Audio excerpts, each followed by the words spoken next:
SmartZone provides a wide array of reports covering assets, connectivity, power, environmental data, and space capacity. In this video, we will show you how to build customized reports that give you the exact data you need for your role in your company. To open a report window, click the Reports module. All the available reports display in the drop-down menu, divided into our 5 categories. But the real power of the Reports module lies in the ability to customize the output, so that's where this demonstration will focus. Let's say your role involves monitoring power, and so you select the Power Capacity report. You might have locations all around the world, but what if you only want the report to cover one building rather than all locations? SmartZone lets you select a specific location from the report itself. Choose Locations Worldwide from the Locations menu, and then narrow the focus of the report further by selecting the specific building we are interested in. For this example, we've chosen the HQ demo building. The report shows the power capacity data for all racks in the HQ demo building. If you want to see only a specific set of racks, there are 2 ways to do this. First, let's go to the rack menu on the left. As you scroll down the menu, you'll notice that there are white and gray checkboxes.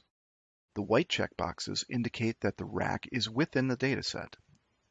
The gray boxes tell you that the rack exists, but they are not part of the currently selected dataset. If you click on one of the rack names, you'll see that only the data for that rack displays in the Reports table. And if you deselect the rack name, all of the racks in the data center display again. The other way to limit the number of racks displaying is to simply select them from the table itself. Only the selected racks now display. Notice that the racks we chose are also shown in the Current Selections pane. Of course, there are other reports to choose based on other responsibilities within the company. Perhaps your role is to deploy equipment. In that case, you may want to look at the Cabinet Capacity report.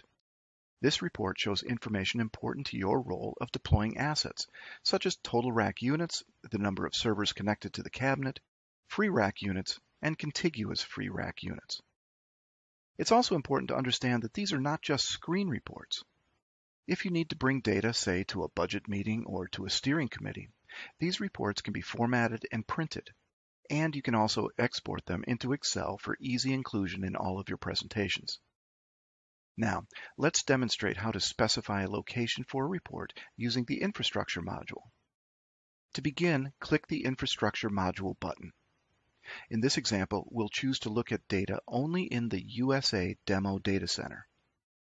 Next, with the USA Demo Data Center selected, click the Reports module and select Port Usage from the drop-down menu. You will instantly see all of the port usage data for the data center we just selected. We haven't currently applied any filters to the data we're seeing, and this is easy to tell because the Current Selections pane doesn't display any information. So let's select a few racks to display. Again, notice that as we select the racks, they immediately display in the Current Selections pane. After our selections, this report looks pretty good, but let's dig a little deeper. Maybe you're curious about the unauthorized disconnections in your data centers worldwide. The Port Usage Report can provide this information using an option in the Connection Status menu. Right now the button is gray because there are no unauthorized disconnections in our current data set, but they do exist in other locations. Select Unauthorized Disconnections and the data appears in the report table. At this point, you might think that the report we set up previously has been wiped out by our new selections, but it hasn't. To see your previous report again, simply click the back arrow. Then you can click the forward arrow to return to the Unauthorized Disconnections report. And finally, you can click the Clear Selections button at the top left to view the data for all locations worldwide.